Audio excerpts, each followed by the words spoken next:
Autorizo utilizar palavras, imagens minhas em seu projeto. Completo. Cláudio Roberto de Abreu Pereira, filho de José Marques Pereira e Clotilde de Abreu Pereira, família de 12 irmãos, 3 já falecidos, somos 9 vivos hoje. Eu sou o caçula, 23 de março de 45, entre Fortaleza e Maranguape. Eu fui registrado em Fortaleza, mas as primeiras imagens que eu recordo de criança foi em Colominjuba, em Maranguape. Meu pai tinha casa em Fortaleza e Maranguape. Então, com 4, 5 anos, é que eu me entendo aí, que eu passei a me entender bem em Fortaleza com 6 anos. Eu tive de começar meus estudos no Agapito dos Santos, do grande educador Lauro de Oliveira Lima. O Lauro, antecipador, o Lauro realmente é uma figura que merece ser mais homenageada, mais estudada. Ele fazia coisas que hoje são vanguarda, naquele tempo era inexistente, não tinha. E ele fazia. E uma delas ele me estimulou, não só a mim, né? A estudante a fazer um jornal, manuscrito, jornal de caneta e lápis de cor. E o meu ele elogiava, olha, o elogio que o meninote recebia, então foi um grande estímulo para eu me vocacionar para o jornalismo. No ginásio, no liceu, eu entrei era o mais novo da turma, acho que eu tinha 11 anos. E o Fausto Nilo era meu colega de classe. E nós fizemos boa amizade, bom companheirismo.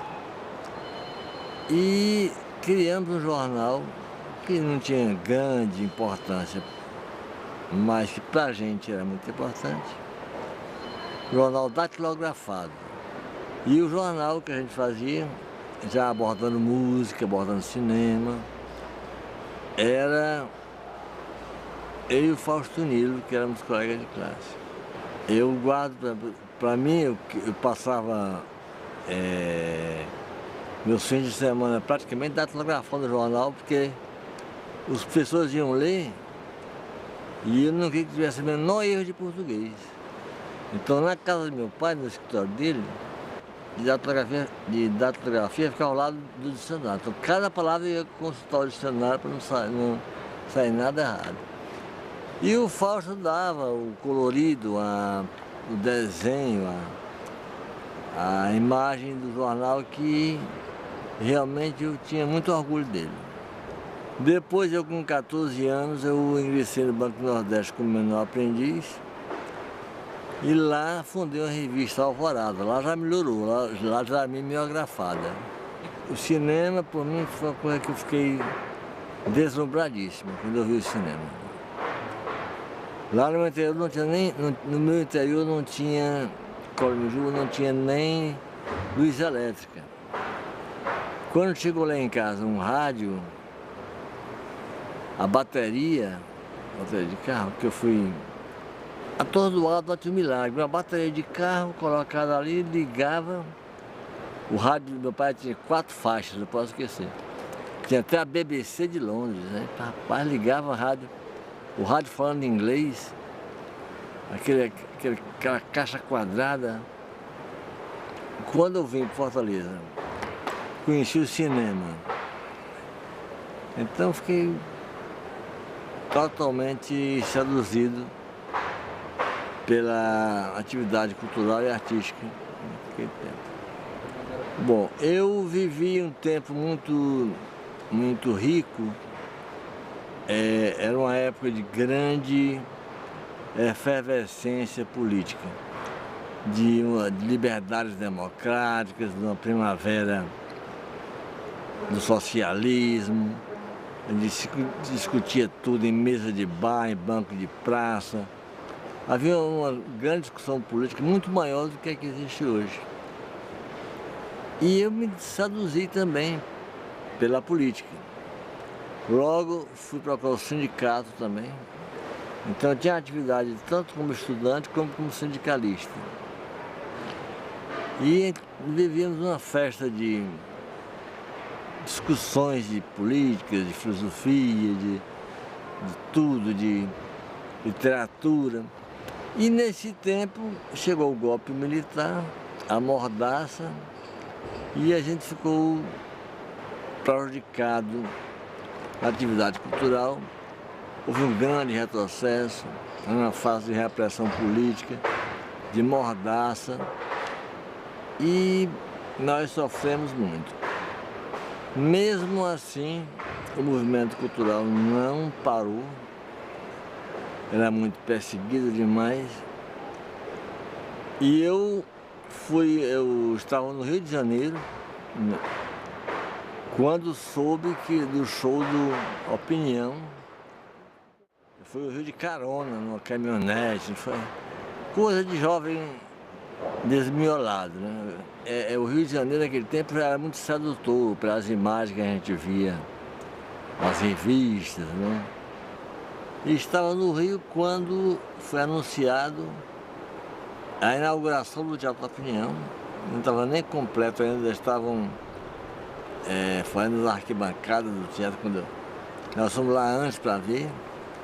E o show, que na época foi polêmico, Opinião, porque era na época da ditadura militar começando, e o show, o primeiro grito era na Leão: podem me prender, podem me bater. Então isso foi tido como muito agressivo à época. Ele estava no meio estava começando as perseguições, as prisões. E eu vi o show muito bonito, de muito bom gosto. Era texto, era poesia, era música. Beleza, o Opinião.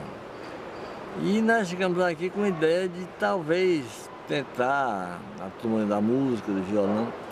Já nesse tempo, nós fundamos um grupo Cactus, que Iracema Mello, que eu nunca mais vi, era na casa dela que a gente se reunia, mas Rogério, Petrúcio Maia, eu, Olga Paiva, éramos que nos reuníamos. Eu não tinha talento para nada, né, porque não sabia tocar, não sabia cantar, mas era do grupo também. E fizemos alguns shows, algumas apresentações, inclusive uma na hiperconservadora Casa de Juvenal Galeno, que na época foi considerada hiper subversivo também. Foi ousadia, rendeu leros e boleros, porque acharam que era o comunismo chegando na Casa de Juvenal Galeno. Aí, na universidade, eu criei o Gruta. O Gruta era um órgão cultural do DCE, que atuava nas mais diversas áreas, né? Tinha arte plástica, tinha literatura, tinha teatro, tinha música e tinha a Chica do Gruta. A Chica já é mais... Do Cactus, eu acho que só isso que eu falei mesmo, não lembro de outra pessoa, não. Já o Gruta não, o Gruta era grande, o Gruta era aberto, era toda a universidade. O Gruta cabia todo mundo. O Cactus era só uma turminha de esquina de quarteirão, dentro de casa, não. O Augusto começou no Gruta. No Cactus, o Augusto conhecia, mas nunca foi na reunião, não, nada. Não. Já no Gruta, o Augusto foi uma das principais, das figuras mais importantes do Gruta. O Gruta já era um órgão mais político, então nós fizemos ousadias tremendas. Eu aluguei 2 vagões de trem e levei 102 universitários. 102? Naquele tempo ainda tinha as moças tinham que casar virgem, aquele negócio todo. E no dia da viagem, os pais me ligando: olha, minha filha vai sob sua responsabilidade. E eu, para cuidar de 102 jovens em dois vagões de trem, lá no Cariri, soltos, né? Eu acho que daquela música, meu coração viaja num trem do interior, é esse trem aí. Esse trem que levou muitos romances, muitos namoros, muitos casamentos, tudo. Esse trem que foi histórico. Saímos daqui, passamos um final de semana lá no Crato, com teatro, com jograis, artes plásticas, música, teatro. Foi realmente o Cariri revolucionou naquele dia da lua. E a da cidade era aberta, né? DCE, não tinha nenhum preconceito. Foi realmente uma viagem muito bonita. Nós fizemos a apresentação do grupo, a primeira no Crato, a segunda seria no Juazeiro. Veio a ordem, decreto de Fortaleza proibindo a exibição da peça. Aí nós quisemos dar uma de danados, fazer em Barbalha, mesmo assim lá foi proibido. Aí na volta, os dois vagões com 102 estudantes, circulou um boato de que todos seriam presos ao chegar. Então, como a maioria, 50% a um pouco mais, eram de garotas, nós fomos em Parangaba, quilômetro 8. Quando chegamos aqui na RBC naquele tempo era o nome da rede ferroviária. Na estação do trem, viemos só 5. Eu, o Homero Castro Branco, que era presidente do DCE, o Antônio Carlos Coelho, só, mais um ou dois. Aí não tinha ninguém para prender a gente.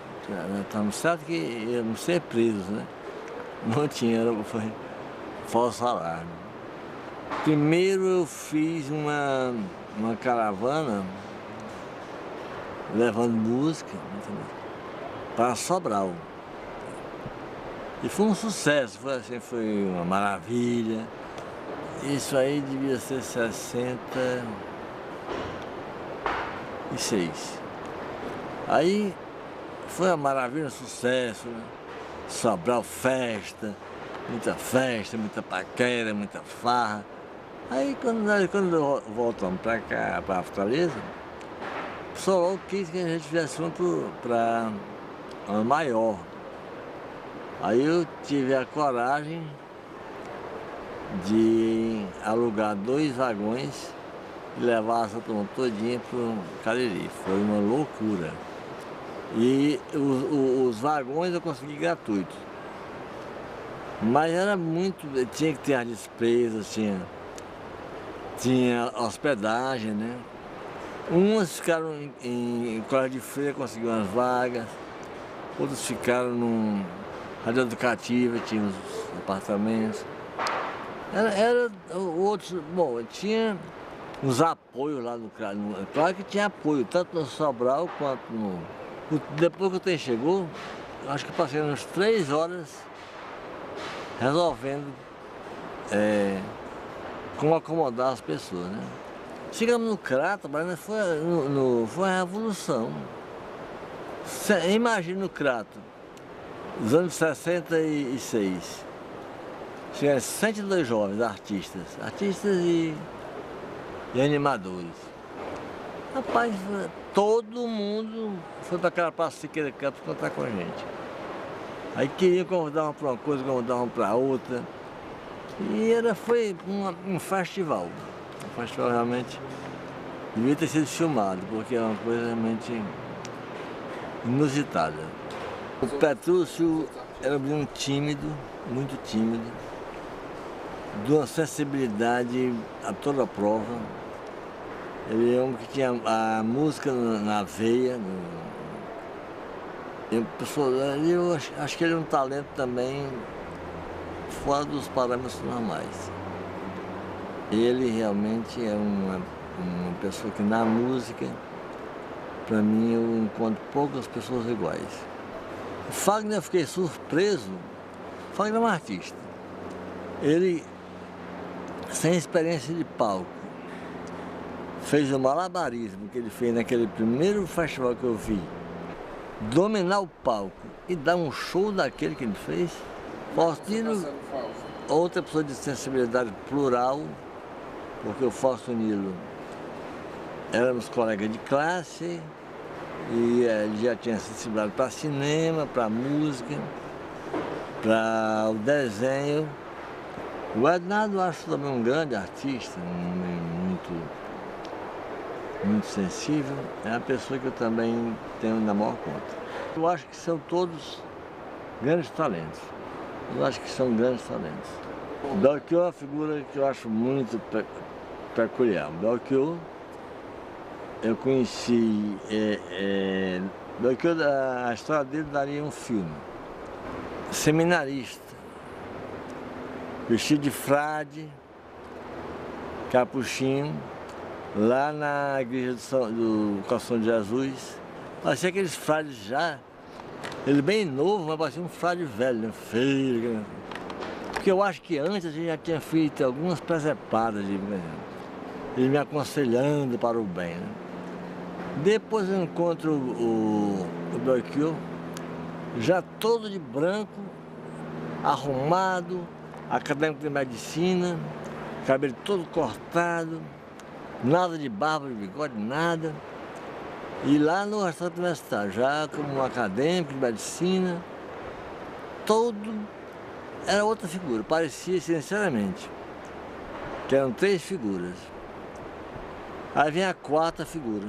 Belchior teve vontade de manifestar mais a sua música, de repente quase que se traveste de hippie e está lá no Balão Vermelho tocando quase como um hippie.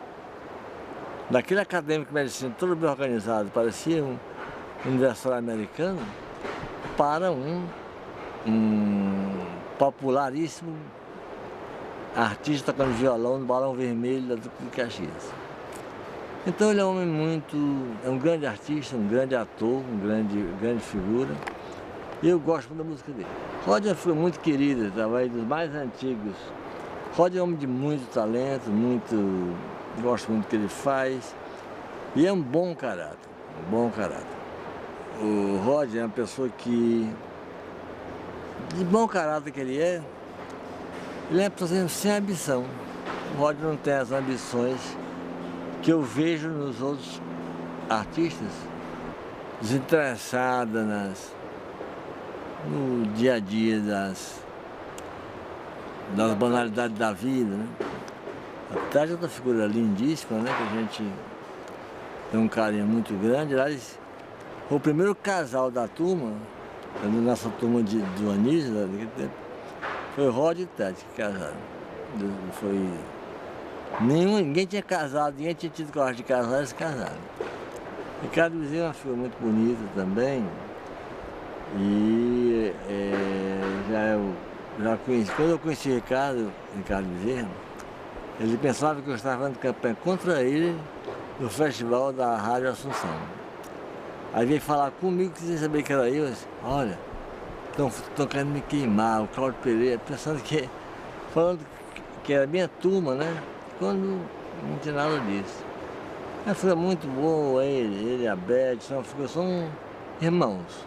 O Manassés é um grande talento, mas o Manassés nunca tive muita intimidade com ele. Só via a criação dele, mas eu não tenho assim aproximação grande com ele. Não é fácil dizer assim, porque minha vida tem muitos altos e baixos. Eu fui perseguido político, fui preso, torturado. Isso é um livro. Eu tive meu acidente que eu fiquei desenganado, desmemoriado, morto, paraplégico, são quase 40 anos também. E tem minha vida com a Martinho, que é uma outra história. Né? Eu não saberia classificar qual a coisa mais marcante. Mas eu destacaria esses momentos. Eu quero dizer que, como eu gosto muito de música, eu gosto muito de ver esse movimento de gente pesquisando música, de gente querendo conhecer mais de música e de músicos. Eu fico feliz e só tenho a dar parabéns. A Massa-Feira chegou numa fase em que as perseguições políticas tinham sido violentas e eu estava assim, numa fase em que não era muito bom eu ficar tão próximo à Massa-Feira, porque dava a ideia que era a coisa mais... era o comunismo chegando. Então eu fiquei aí no Massa-Feira, mas não mais como plateia, mais que como ator. O Soro é bom, o grande trabalho do Fagner, mas eu também não estava participando, eu estava mais como ouvinte à distância. Eu achei um momento muito rico. Primeiro porque o Rio, o Centro-Sul, era onde estavam os grandes nomes e os grandes valores da música.